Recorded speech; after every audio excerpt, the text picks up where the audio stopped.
Hello, everyone. Welcome to Or This, my opportunity to share with you some of the thoughts I had after my sermon or during the service for the previous weekend.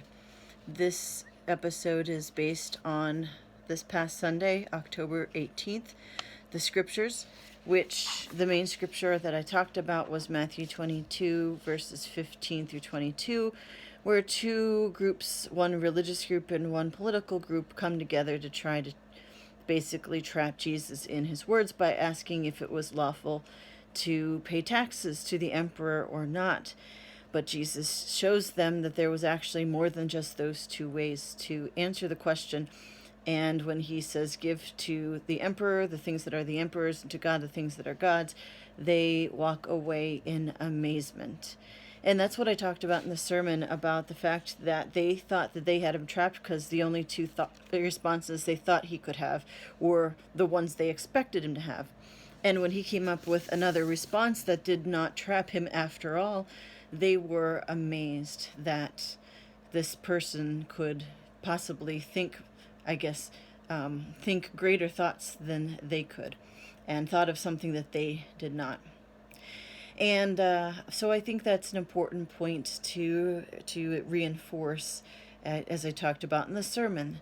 And I talked about it politically, because in this country we have two main political parties, although shout outs to the Libertarians and the Independents and the Green Party, that I know that those exist in this country. It's just that we focus on two main groups.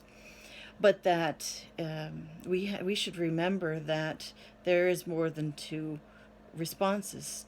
There are more than two ways to address issues, and God, for one, demonstrates that God is just way too creative to be limited to just two perspectives that were developed by human beings.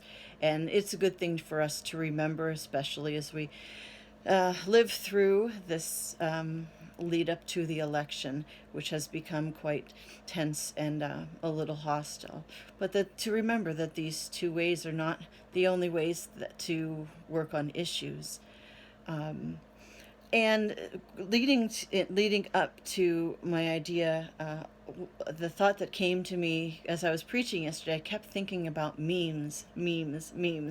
And let me tell you why I thought of that. First of all, if you are used to social media, a meme is a box that pops up that somebody shared that has some kind of message.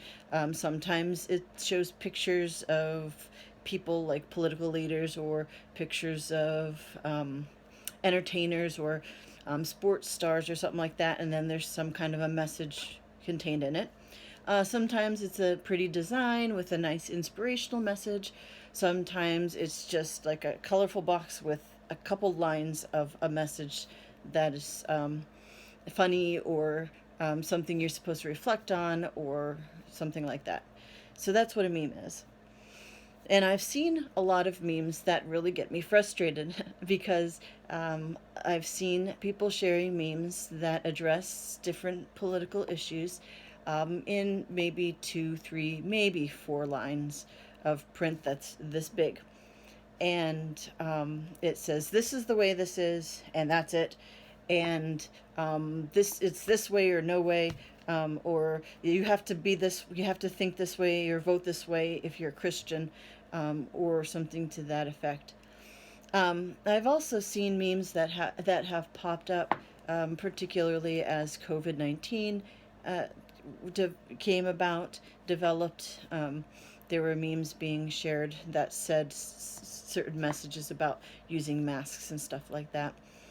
And the frustrating thing about these kinds of memes is that, as I said, if there's more than one way that an issue can be discussed. So a lot of times these memes that come up on Facebook are trying to extremely simplify a very complex issue. And when we see it, we're like, oh, I agree with that. And we share it. And it almost narrows our perspective on issues rather than helping us think through the implications and think through what the actual issue is, from multiple perspectives, so we can really see what's going on. And a lot of times, these memes that pop up, I mean, they might be shared by somebody. You see somebody that you know who shared it, but you don't know where they came from.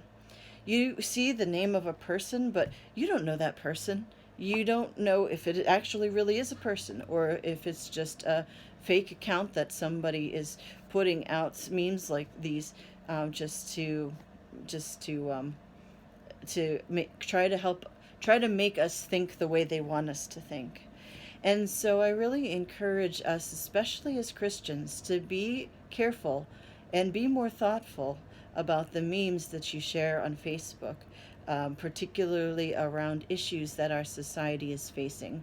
Because, as I said, God is very creative and also a life giving God who has many different ways to address issues that we may not have even thought of at this point, and might certainly fall outside of the limited focus of political parties. And so, really be thoughtful about the way that you share things on Facebook. I know I have a Facebook friend from our congregation who shares memes that remind us about being kind to one another, and try to remember that everybody's going through something and be understanding. Those are good memes to share. They're memes that help us to be closer connected to one another. Whereas some of the others that I've been talking about are actually memes that almost make us feel separated and far from one another.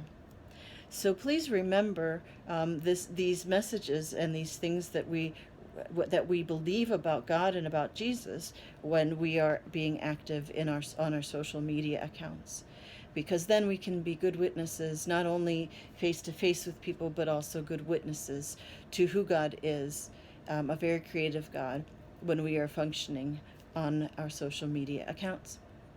So I'd like to hear your responses or ideas either to this video or to the sermon for this past weekend, which you can find on our Facebook page, and Lord of Life Canfield. And please feel free to leave a comment either to this video here on YouTube or on Facebook. And there's the phone ringing, so I'm going to close out and say thanks for watching.